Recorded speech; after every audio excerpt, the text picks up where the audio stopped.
अस्सलाम वालेकुम, आप देख रहे हैं हो क्या रहा है। मैं हूं Faisal Abbasi, group editor 92 news. Irshad Ahmad Arif सब साथ हैं। शुक्रिया इरशाद साहब आपका, हमें ज्वाइन किया है पाकिस्तान तहरीक इंसाफ के सेनेटर हुमायूं मेमन साहब ने। हुमायूं साहब बहुत शुक्रिया आपका। डॉक्टर साहब, ये शेर अफजल मरवत साहब को पार्टी से निकालना, क्या ये दुरुस्त खबर है? और दूसरा ये बता दें कि ये फैसला भी क्या दुरुस्त है?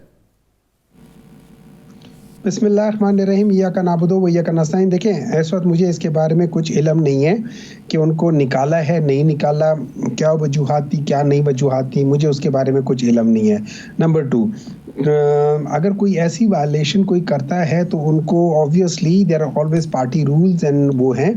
बाज़ लोग अनफॉर्चुनेटली होता क्या है, हम हर एक को एक क्राइटेरिया पे जज करते हैं।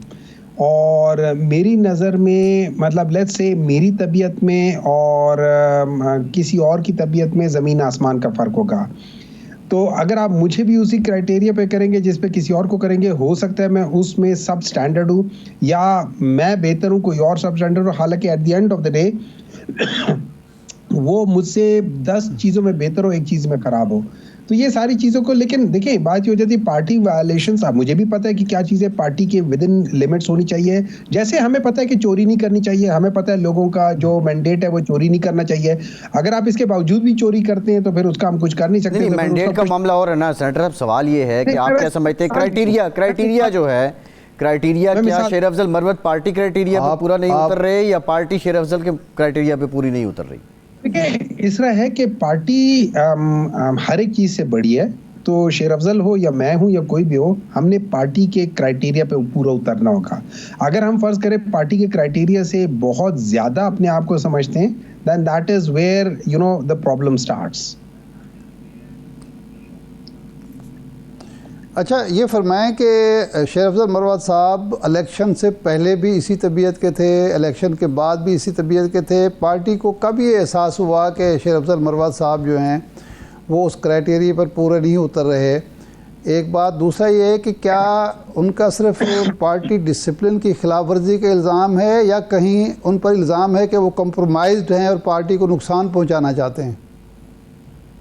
देखिए, मुझे इस बात का नहीं मालूम कि मैं कैसे किसी के ऊपर ये कह सकता हूँ कि वो कॉम्प्रोमाइज्ड है या नहीं है। मुझे उसका, अगर फर्ज करें, देखें, अगर किसी के पास पार्टी में कोई ऑब्वियस शवाहिद है या किसी ने उनको कह दिया जस्ट बिकॉज के एक रिलेशन या दूसरे रिलेशन की बेसिस पे आप किसी को मेरी नज़र में नहीं करना चाहिए और ना होना चाहिए।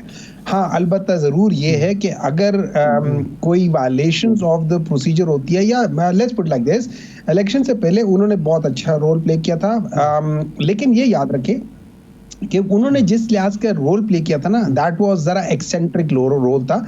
बहुत मतलब लोगों ने सराहा, सब कुछ किया, आज भी लोग उनको सराहते हैं उस चीज़ के लिहाज से, ठीक है। लेकिन लेट्स पुट लाइक दिस, जो चीज़ आप मैदान जंग में जो एटीट्यूड होता है वही एटीट्यूड आपका घर में नहीं होना चाहिए, वही एटीट्यूड आपका हर जगह नहीं होना चाहिए।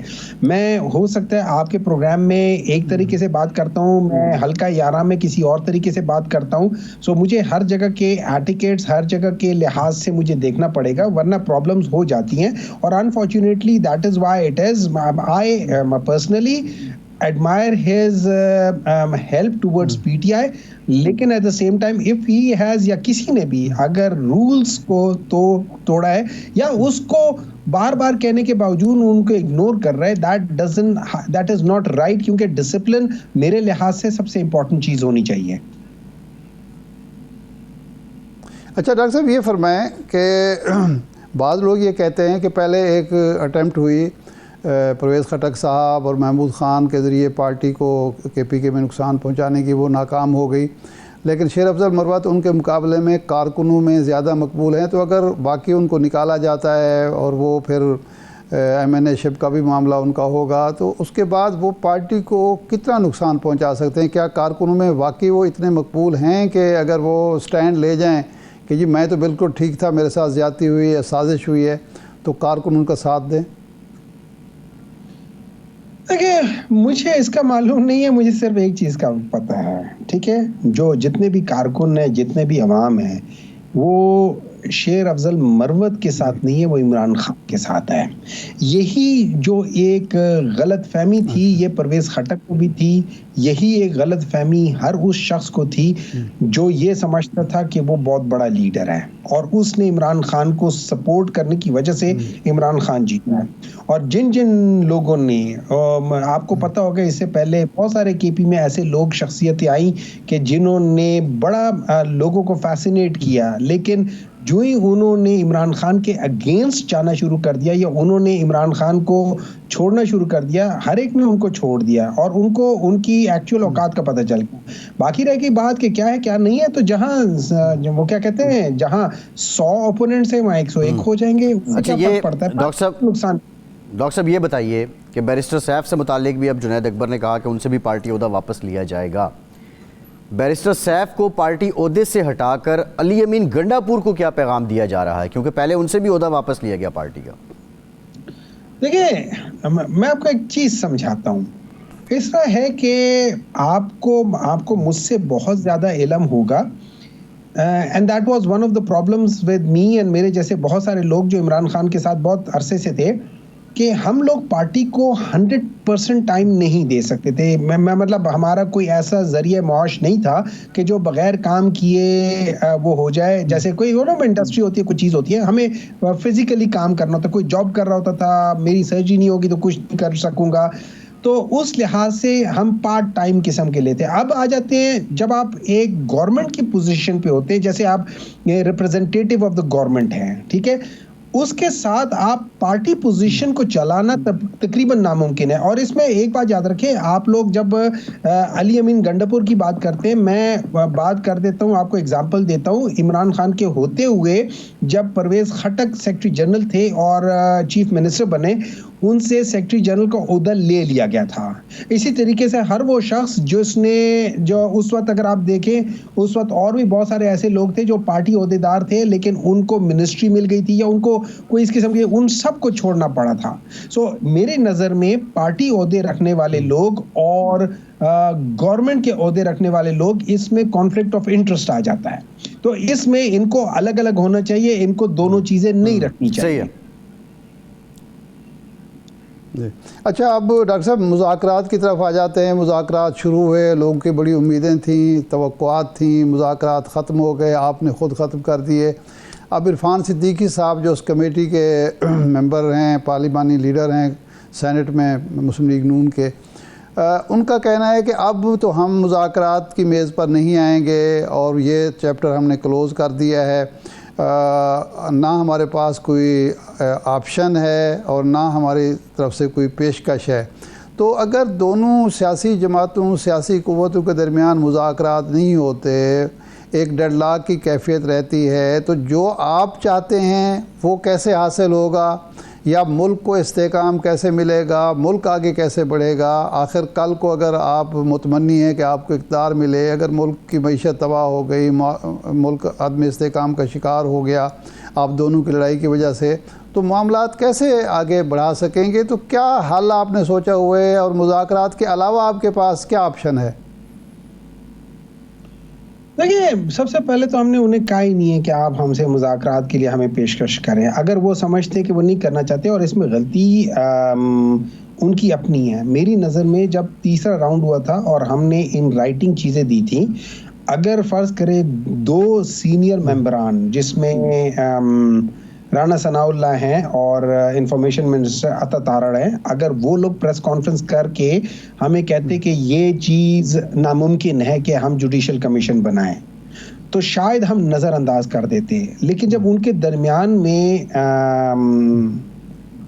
इरफान सिद्दीकी साहब बैठे हुए हों और वो लोग ये बात कर रहे हों और एक किस्म का ये उनको एंडोर्स कर रहे हों, जो कि हमारा बेसिक मुतालबा था, तो मुझे एक बात बताएं, मैं क्यों आगे जाऊं? मतलब मुझे समझ नहीं आती, व्हाई वुड आई मीन कोई बहुत ही बेवकूफ़ शख्स होगा जो, या बहुत डेस्परेट होगा जो उनके पीछे जाएगा, और बहुत बेवकूफ़ होगा जो इस किस्म की हरकत करेगा। अगर आप और ये याद रखिए हमारे ऊपर से स्टेक उनके ऊपर ज्यादा है इस वक्त। आपको पता है इस वक्त ये लोग जो मर्जी कर लें, इस वक्त ये लोग नहीं कर पा रही है, सब झूठ बोल रहे हैं। आप अगर कहते हैं कि जी 1 महीने 2 महीने में आपकी इन्फ्लेशन रेट सिंगल डिजिट पे आ गई, तो पूरे साल की इन्फ्लेशन रेट आज भी 2022 जब हम छोड़कर गए थे उससे ज्यादा है। आज जो अनएम्प्लॉयमेंट रेट है वो 9.5 है, जो हमारे जमाने में अनएम्प्लॉयमेंट रेट थी वो 5.4% थी। ऑलमोस्ट डबल दैट हो गई है। देखिए ये सारी चीजें। डॉक्टर साहब बात ये है, अब आप जो बात कर रहे हैं आपने इकोनॉमी पे खुद ही बात कर दी। एक जानिब पॉलिटिकल इंस्टेबिलिटी है, आपकी जमात ने एहतजाज भी कर लिया, मार्च भी कर लिए, धरने भी दे दिए, सब कुछ कर लिया, मुज़ाकरात भी कर लिए, आपके मकासद हासिल नहीं हुए। दूसरी जानिब हुकूमत ने जो करना चाहा उन्होंने किया। सबसे बड़ी इंडोजमेंट जो हुकूमती मौक़िफ़ को मिली है वो आज स्टेटमेंट है जो IMF की सरबराह हैं क्रिस्टलिना जॉर्जिएवा। उन्होंने कहा कि पाकिस्तानी मईशत बेहतर हुई है और पाकिस्तान तरक्की की जानिब गामज़न है। आप नहीं समझते कि एक जानिब ये सब कुछ होता रहा, आपकी बात सुनी भी नहीं गई और हुकूमत इसके बावजूद IMF की इंडोजमेंट लेने में कामयाब हो रही है? तो अगर ये नैरेटिव कारकर्दगी का चल पड़ा तो आपका नैरेटिव फिर कहाँ जाएगा? देखिए बात नैरेटिव की नहीं होती, बात एंड रिजल्ट्स की होती है। अगर उन्होंने कहा कि बेहतर हो गया, बिल्कुल बेहतर हुआ है, हर एक कहता है बेहतर हुआ है। ये CCC- से CCC+ पे चले गए।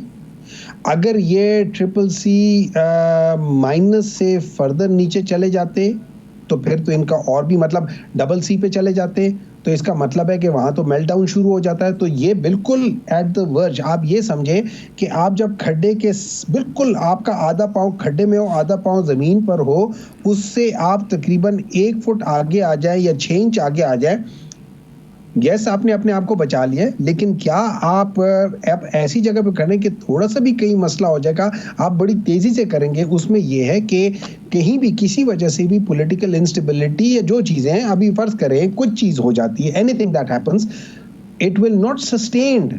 अच्छा, जनरली जो इस वक्त जो बात हो रही है, जनरली जो दुनिया में बात हो रही है पाकिस्तान के लिहाज से, जो मेरा अंदाजा है वो ये कर रहे हैं कि एक किस्म का इसको वो कोशिश कर रहे हैं कि ये किसी तरीके से एक जगह पे ठहर जाए। लेकिन अगर इसको किसी जगह पे आप रोक देंगे कि ये जो फॉल थी पाकिस्तान की, एक जगह पे रोक देंगे, तो फिर ये अपने लिहाज से आगे भी नहीं जा सकेगा, तरक्की भी नहीं जा कर सकेगा।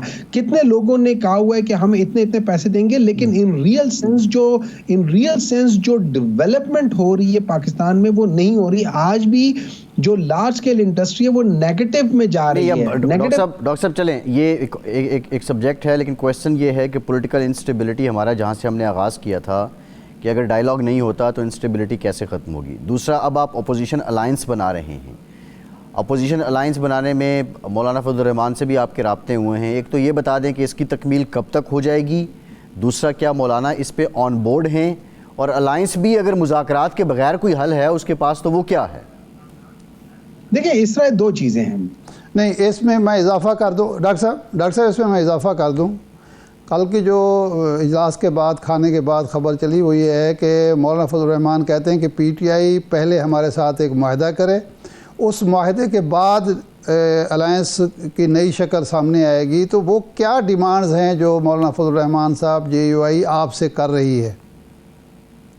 देखिए मुझे उसका इल्म नहीं है, to be very honest as of now, अभी क्योंकि वहाँ पे बहुत सारे कार्ड्स होंगे, वो बड़े चेस्ट के करीब खेले जा रहे होंगे ताकि वो ना हो, बहुत सारी चीज़ें हो जाती हैं, उनको ख़राब होता है। लेकिन अगर मैं फर्ज करें मैं मौलाना की जगह हूँ, ठीक है, और मौलाना साहब बड़े सीनियर पॉलिटिशियन हैं, उन्होंने हर एक के साथ उन्होंने चीज़ें करके देखी हैं, इसमें कोई शक नहीं है कि हमारा और मौलाना साहब का बड़ा वो जैसे कहते हैं ना एक बहुत बैर था, एक दूसरे को बुरा, वो भी हमें बुरा भला कहते थे, हम भी उनको बुरा भला कहते थे, बिकॉज हम लोग डायरेक्ट इन एक दूसरे के अगेंस्ट लड़ रहे हैं। KP में उनका भी सबसे बड़ा स्टेक है, हमारा भी बहुत बड़ा स्टेक है। अच्छा, इस इलेक्शन में ओवरऑल उन्होंने, अगर मैं उनकी जगह हूं तो मैं एनालाइज करूं कि यार मुझे सबसे ज्यादा नुकसान कौन दे रहा है, ठीक है, तो उससे उनको पता चलेगा। और उन्होंने जो अपने जो फाइल किए हैं केसेस, जो जहां जहां वो हारे हैं, जो फाइल किए हैं, उनमें KP में कम है, सिंध और बलूचिस्तान में ज्यादा फाइल किए हुए हैं। और KP में जो 20 हल्के हैं उनके, वो कह रहे हैं 1000 से कम का मार्जिन है सिर्फ KP में, और वो तो आपके मैंडेट पे भी शक कर रहे हैं। नहीं सर 20 हल्के उन्होंने प्रोविंशियल असेंबली में किए। उन 20 में से जो मैं आपको बता देता हूँ, उनमें से सिंध में मेरे ख्याल में, पंजाब में कोई नहीं है, सिंध में उनके कोई 5 हैं, केपी में उनके मेरे ख्याल में 9 है, या बलूचिस्तान में 9 है, और इस तरीके से 6 केपी में, समथिंग लाइक दैट ये है। अच्छा, जो केपी में उनके 5 बंदे जिनके ऊपर है, उनमें से एक के अलावा बाकी सारे तीसरे नंबर पे हैं या चौथे नंबर पे, सिर्फ एक आदमी सेकंड नंबर पर है, बाकी सारे। ठीक है, मैं आपको स्टैटिस्टिक्स बता रहा हूं, ब्रीफ कमेंट डॉक्टर साहब।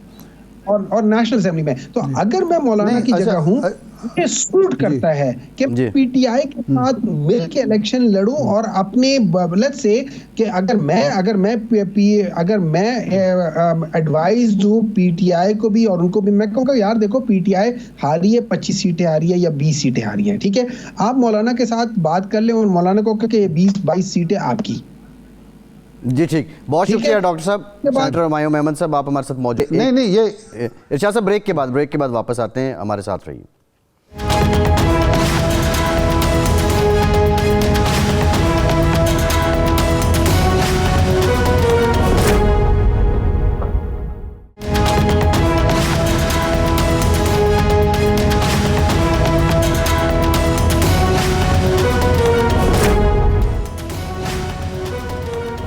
ब्रेक के बाद एक बार फिर से आपको खुशामदीद कहेंगे। इरशाद साहब, ये जो शेर अफजल मरवत साहब वाली बात है और फिर बैरिस्टर सैफ साहब वाली भी, लेकिन ये बज़ाहिर तो पाकिस्तान तहरीक इंसाफ बहुत ज़्यादा अपने अज़ाइम का इजहार कर रही है कि अगर शेर अफजल मरवत पार्टी से निकल भी जाते हैं तो इसमें कोई इतना टफ़ टाइम पाकिस्तान तहरीक इंसाफ के लिए नहीं होगा। लेकिन इसमें भी कोई दो राय नहीं है कि उस वक्त जो पाकिस्तान तहरीक इंसाफ की क़यादत रूपोश थी तो शेर अफजल मरवत ही मर्द आहन के तौर पर सामने आए थे।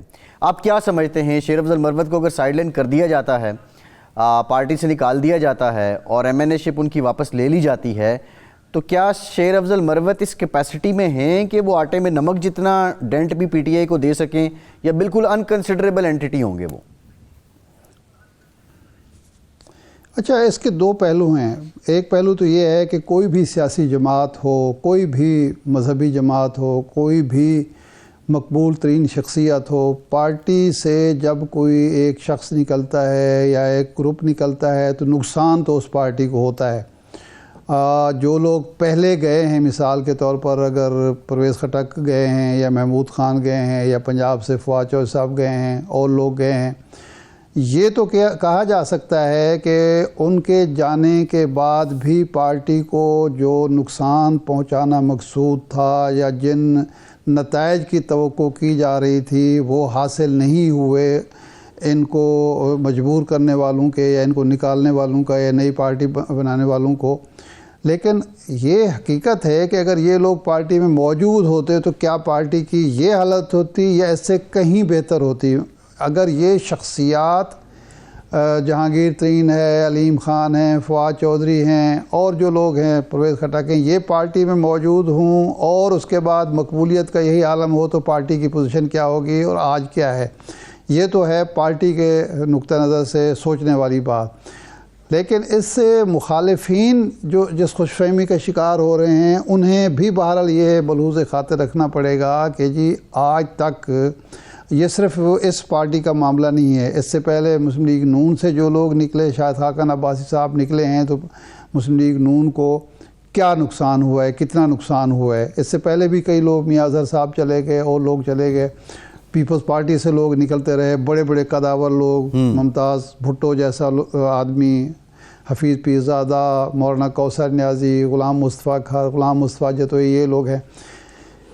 पार्टी जब अपोजिशन में हो उस वक्त जब लोग निकलते हैं तो उसका पार्टी को कोई बहुत ज़्यादा नुकसान नहीं होता, क्योंकि पार्टी के साथ सिर्फ कारकुनों की हमदर्दी नहीं होते, आम आदमी की हमदर्दी होती है। जो भी मज़लूम हो या जिस पर ठप्पा लग जाए मज़लूम होने का, उससे निकलते जब लोग निकलते हैं तो ये समझा जाता है कि ये बेवफाई कर रहे हैं, ये गद्दारी कर रहे हैं, इनको ऐसा नहीं करना चाहिए था। हाँ, इक़्तिदार में अगर कोई पार्टी हो और वहाँ से लोग अलग हों तो वो एक और बिल्कुल ठीक है, उसका नुकसान भी होता है। अच्छा, शेर अफजल मरवत जो हैं शेर अफजल मरवत जो हैं निकल कर, मेरा नहीं ख्याल कि कोई ऐसी वो पर्सनैलिटी हैं KPK में कि वो कोई बड़ा नुकसान कर पाएं। ठीक है। अच्छा इरशाद साहब, एक और पहलू आज एक तो ये आईएमएफ वाली बात है, स्टेटमेंट उनकी आईएमएफ की सरबराह की। दूसरा, नवाज शरीफ साहब ने आज स्टेटमेंट दी है।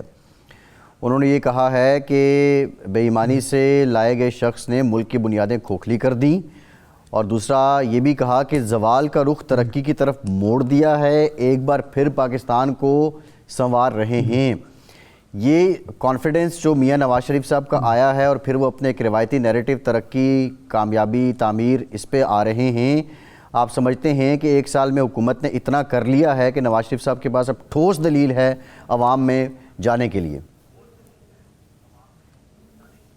नहीं, फैसलाबाद से मैं पहले भी कह चुका हूँ, मियाँ साहब जब तक अवाम में निकलते नहीं हैं, अवाम का सामना नहीं करते, उस वक्त तक मैं नहीं समझता कि इस तरह की बयानबाजी से लोग जो हैं वो बहुत ज़्यादा कोई खुश होंगे या मुतमईन होंगे और वो समझेंगे कि जी बहुत बड़ी कामयाबी है। मियाँ साहब निकलें, लोगों के पास जाएं, कारकुनों के पास जाएं, उनके सवालात जो आम आदमी कर रहा है और जो उनके कारकुन कर रहे हैं उनका जवाब दें, तो फिर इस पर कोई बहस हो सकती है, तबसरा हो सकता है। आईएमएफ का जो मामला है, देखें दो पहलू है आईएमएफ का। एक है कि आईएमएफ को हम उनकी शराइत पूरी करके मुतमईन कर दें, और एक ये है कि वाक़तन जिस तरह की तरक्की या खुशहाली या इस्तेहकाम अवाम चाहते हैं वो हासिल हो हमें, खा आईएमएफ की शराइत पूरी करने पर ही हो, और फिर हम कहें कि हाँ जी हमने जो है टर्न राउंड किया है, हमने मेज़ तब्दील कर दी है, मेज़ का रुख तब्दील कर दिया है।